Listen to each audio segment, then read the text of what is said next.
बोकारो में एक private school के संगीत टीचर के ऊपर लगा 11वीं की छात्रा के साथ छेड़छाड़ करने का आरोप। स्कूल प्रशासन ने आरोपी शिक्षक पर की कार्रवाई किया गया निलंबित। थाने तक नहीं पहुंचा है मामला।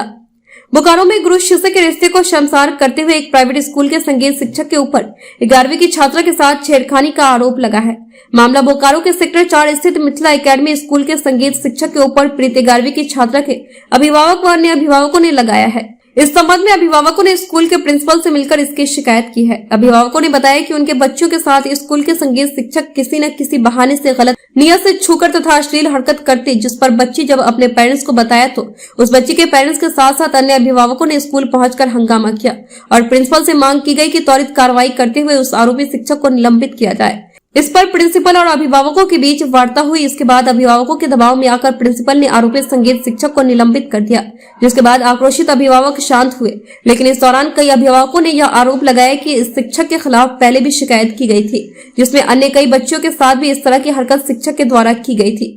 जिसके बाद 11वीं की छात्रा के साथ इस तरह की हरकत सामने आने के बाद इसका खुलासा हुआ। फिलहाल यह माना जा रहा है कि जिस तरह से एक शिक्षक के द्वारा यह हरकत शिक्षा के जगत में शर्मसार करने वाली बात समाज को भी गलत मैसेज देता है। अभी ये जो इशू है हमने तो आगे इसको कमेटी तक फॉरवर्ड कर दिया। कमेटी ने अभी तत्काल प्रभाव से उनको निकाला हुआ है और कमेटी बहुत जल्द, हो सकता है बहुत जल्द, इसने कुछ कंक्लूजन पे पहुंचेगी। और मैं तो चाहता हूं कि अगर इस तरह की हरकतें होती हैं तो ऐसे शिक्षक विद्यालय में न हो तो ज़्यादा अच्छा है।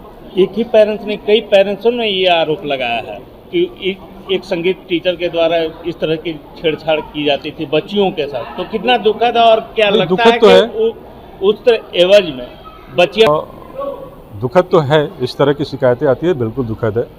और जहाँ तक संभव है जो भी एक्शन लेने का है हम लोग त्वरित रूप से उसको कार्रवाई कर रहे हैं और संज्ञान में भी रखा हुआ है। निर्णय बहुत जल्द आ जाएंगे और वो पेरेंट्स तक बता दिया जाएगा। अभी क्या किया गया? अभी प्रोसेस में है, हो सकता है 1-2 दिन के अंदर में निर्णय आ जाए। मानी कि इस तरह दुखद मान रहा है नहीं, इस तरह की घटनाएं, हाँ, उसको सस्पेंड कर दिया गया है। इस तरह की घटनाएं नहीं होंगी। विद्यालय प्रबंधन भी इसका इस पर ध्यान दे रहा है। आप एक चीज बता रहे थे अभी पेरेंट्स, कई बातें, ये बात तो ये 3 साल पिछले भी इस तरह की हरकत हुई थी उनके द्वारा। इसकी जानकारी तो मुझे नहीं है, इसकी जानकारी मुझे नहीं है ना। लेकिन ऑब्वियसली ऐसी घटनाएं थोड़ा खेदजनक तो होती हैं, खेदजनक है ही। और जो सख्त से सख्त कार्रवाई हो वो करनी चाहिए। और हमारे विद्यालय की ओर से, विद्यालय प्रबंधन की ओर से निश्चित रूप से कुछ सख्त डिसीजन तो लिए ही जाएंगे। एडमिशन हुआ है म्यूजिक क्लास, म्यूजिक टीचर धीरज तिवारी जो है उसे बहुत परेशान कर रहा था। तो मेरी बेटी परेशान होकर के म्यूजिक क्लास छोड़कर, म्यूजिक सब्जेक्ट छोड़कर हिंदी में चली गई, हिंदी सब्जेक्ट ले ली। घर में पूछने के बाद वो नहीं बताई, बोली कि बस मूड नहीं है। लेकिन अचानक से वो क्लास में आकर शुक्रवार के दिन बेटी का कड़ा पहनी थी, एक अंगूठी 8 क्लास से ही पहनी हुई है। तो इतने दिन से किसी टीचर को कोई ऑब्जेक्शन नहीं हुआ, लेकिन धीरज तिवारी को ऑब्जेक्शन हुआ। सिर्फ कड़ा एक बहाना था, उसे हाथ पकड़ना उसको एक चाहिए था, इसलिए गलत तरीके से हाथ पकड़ के बहुत जोर से उसका हाथ मचोड़ के बोलता है ये अंगूठी क्यों पहनी हो, कड़ा क्यों पहनी हो। मेरी बेटी हाथ झटकी, उस पर गुस्सा हुई तो वो बोलता है कि तेरे पास तमीज़ नहीं है बोलने का, टीचर से कैसे बात किया जाता है। तो बोली जो करना करिए, मेरी बेटी बोली। उसके बाद में वो क्या किया कि नहीं पूछा कि से तुम कहाँ रहती हो, मेरा बहुत पहुँच है तो तुमको हम तेरा घर में आके बता देंगे। मेरी बेटी बोली हम चास में हैं, आपको जो करना कर लीजिए, हम देख लेंगे। फिर मेरी बेटी हमको घर में आके बताई, हम लोग उसको डांटे, पहले क्यों नहीं बताई। फिर हम लोग शनिवार को आकर यहाँ पे किए। प्रिंसिपल बोले हम उसको सस्पेंड करेंगे, क्योंकि 2-3 महीना पहले भी उसके साथ ये चीज़ हो चुका है। और क्लास 10 में मतलब 2 साल पहले भी हो चुका है। एक मुस्लिम लड़की थी क्लास 10 में, उसके साथ भी हुआ था, लेकिन उस समय लेडीज़ प्रिंसिपल थी, वो कोई एक्शन नहीं ली। लेकिन ये सर तो एक्शन थोड़ा लिए थे। लेकिन मेरा एक रिक्वेस्ट था कि सर इसे असेंबली में खड़ा करके सारे बच्चे, सारे टीचर के सामने खड़ा किया जाए और इसे हम मारेंगे 2-4 लपड़ तो मुझे शांति मिलेगी, हम बेटी से मरवाएंगे। लेकिन प्रिंसिपल यहाँ पे मुकर गए इसी का गुस्सा हम लोग लेकर के यहाँ पे आए हैं। और धीरज तिवारी को बुलाया जाए, धीरज तिवारी को बुलाया जाए, धीरज छोड़ा ना जाए।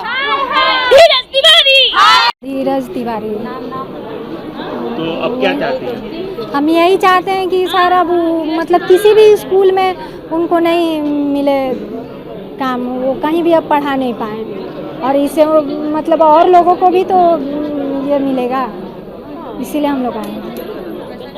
माने कि आपके बच्चे के साथ छेड़छाड़ होता है स्कूल में? हाँ, मतलब बोलते थे सामने आके बैठो, सामने नहीं बैठती है तो दिन अच्छा नहीं जाता है, अच्छा नहीं लगता है, वैसा बोलते थे। तो आप क्या चाहते हैं? हम चाहते हैं कि उनको बुलाया जाए और सबके सामने उनसे सॉरी बुलवाया जाए, माफ़ी मांगवाया जाए। इतने लोगों को लेकर आप लोग आए हैं, मन क्या पूरे पेरेंट्स आए हैं आवाज़ को बुलंद करने? हाँ, किसको बताने आए? प्रिंसिपल को, स्कूल को बताने आए हैं कि सब मिथिला पब्लिक स्कूल से जितना, अब ये एक ही स्कूल का बात नहीं है, जितना भी मतलब स्कूल है हर स्कूल को मतलब ये समझना पड़ेगा, जहाँ जहाँ ऐसा ऐसा टीचर है सब स्कूल वाले लोग को ऐसा करना पड़ेगा। क्या नहीं, आपको लग रहा है क्या कि आपकी बेटी सेफ नहीं है? वैसा तो लग रहा है, तभी तो आए हम लोग। आक्रोशित हैं। ये हमारा स्कूल ही तो हम सोचते हैं कि हम स्कूल में हम एक सुरक्षित जगह बच्चों को भेजें और हमारी बच्ची यहाँ असुरक्षित रहे, उसके साथ छेड़छाड़ हो, बच्ची हमेशा मानसिक तनाव में रहेगी, तो फिर क्या पढ़ाई लिखाई होगा? क्यों हम बच्चों को पढ़ाएंगे? मतलब बच्चों को पढ़ाने में दिक्कत आ रही है क्या? दिक्कत आ रही है, तो बच्चे हमारे टेंशन में रह रहे हैं, इस तरह की घटना घटेगी।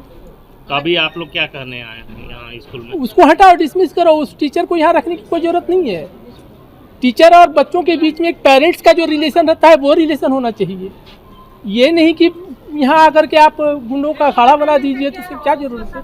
तो विद्यालय और इसमें क्या अंतर रह जाएगा?